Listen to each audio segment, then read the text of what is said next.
Thought of the day. जो पहले मेरा चिंतन करता है और मेरा प्रेम ही जिसकी भूख प्यास है और पहले मुझे अर्पित किए बिना कुछ भी नहीं खाता, मैं उसका अधीन हूँ। ओम साईं राम। टीम साईं पूजा की ओर से मैं प्रीति आप सब भक्तों को शत शत प्रणाम करती हूँ और साईं पूजा चैनल पर आप सब भक्तों का स्वागत करती हूँ। टीम साईं पूजा आप सब भक्तों के लिए लेकर आई है बाबा के परम भक्त। आज हम जानेंगे बाबा के परम भक्त श्री V.H. ठाकुर जी के बारे में और जानेंगे कि उनके जीवन से हमें क्या शिक्षा मिलेगी। तो आइए शुरू करते हैं। Shri V.H. Thakur BA revenue विभाग में एक कर्मचारी थे। वे एक समय भूमि मापक दल के साथ कार्य करते हुए बेलगांव के समीप वडगांव नामक ग्राम में पहुंचे। वहीं उन्होंने एक कानड़ी संत पुरुष के दर्शन कर उनकी चरण वंदना की। वे अपने भक्तों को निश्चल दास कृत विचार सागर नामक ग्रंथ का भावार्थ समझा रहे थे। जब श्री ठाकुर उनसे विदाई लेने लगे तो उन्होंने कहा, तुम्हें इस ग्रंथ का अध्ययन अवश्य करना चाहिए। ऐसा करने से तुम्हारी इच्छाएं पूर्ण हो जाएंगी तथा जब कालांतर में तुम उत्तर दिशा में जाओगे तो सौभाग्यवश तुम्हारी एक महान संत से भेंट होगी, जो मार्ग प्रदर्शन कर तुम्हारे हृदय को शांति और सुख प्रदान करेंगे। बाद में उनका स्थानांतरण जुन्नर को हो गया, जहाँ के नाने घाट पार करके जाना पड़ता था। यह घाट अधिक गहरा और पार करने में कठिन था, इसलिए उन्हें भैंसे की सवारी कर घाट पार करना पड़ा, जो उन्हें अधिक असुविधाजनक और कष्टकर प्रतीत हुआ।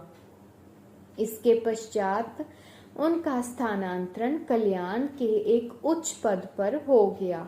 वहां उनका नाना साहिब चांदोरकर से परिचय हुआ। उनके द्वारा उन्हें श्री साईं बाबा के संबंध में बहुत कुछ ज्ञात हुआ और उनके दर्शन की तीव्र उत्कंठा हुई। दूसरे दिन ही नाना साहिब शिरडी को प्रस्थान कर रहे थे। उन्होंने श्री ठाकुर से भी अपने साथ चलने का आग्रह किया। थाने के दीवानी न्यायालय में एक मुकदमे के संबंध में उनकी उपस्थिति आवश्यक होने के कारण वे उनके साथ ना जा सके। इस कारण नाना साहिब अकेले ही रवाना हो गए। थाने पहुंचने पर मुकदमे की तारीख आगे के लिए बढ़ गई, इसलिए उन्हें नाना साहिब का साथ ना देने पर पश्चाताप हुआ। फिर वे शिरडी पहुंचे, तब वहां उन्हें ज्ञात हुआ कि नाना साहिब पिछले दिन ही यहाँ से चले गए हैं। वे अपने कुछ मित्रों के साथ, जो उन्हें वहीं मिल गए थे, श्री साईं बाबा के दर्शनों को गए। उन्होंने बाबा के दर्शन किए और उनके चरण कमलों की आराधना कर अत्यंत हर्षित हुए। उन्हें रोमांच हो आया और उनकी आंखों से अश्रुधाराएं प्रवाहित होने लगी।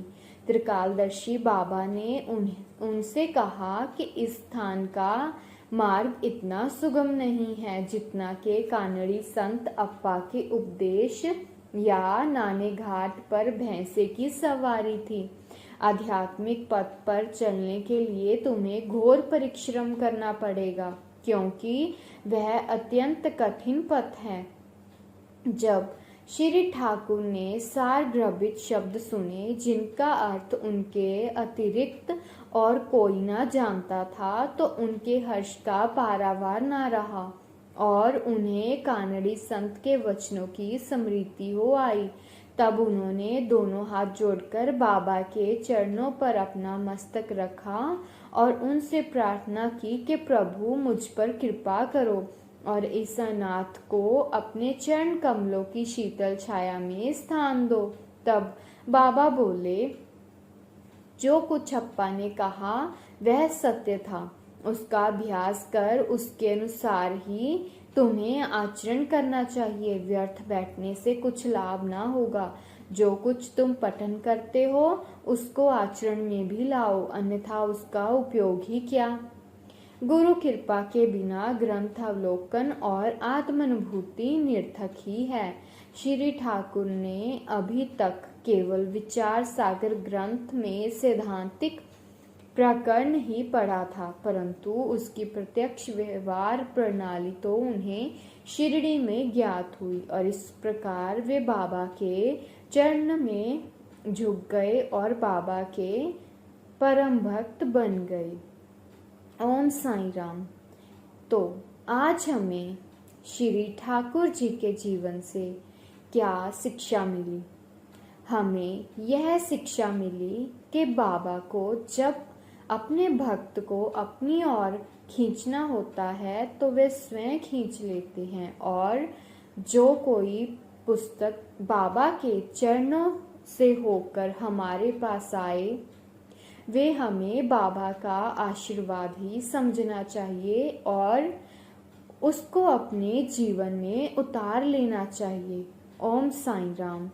कृपया साईं पूजा चैनल पर यूं ही जुड़े रहें, क्योंकि कल हम लेकर आएंगे बाबा के एक और परम भक्त के बारे में और जानेंगे कि उनके जीवन से हमें क्या शिक्षा मिलेगी। ओम साईं राम। अनंत कोटि ब्रह्मांड नायक राजाधिराज योगीराज परम ब्रह्म श्री सच्चिदानंद सद्गुरु श्री साईनाथ महाराज की जय। ओम साईं राम। जय साईं राम।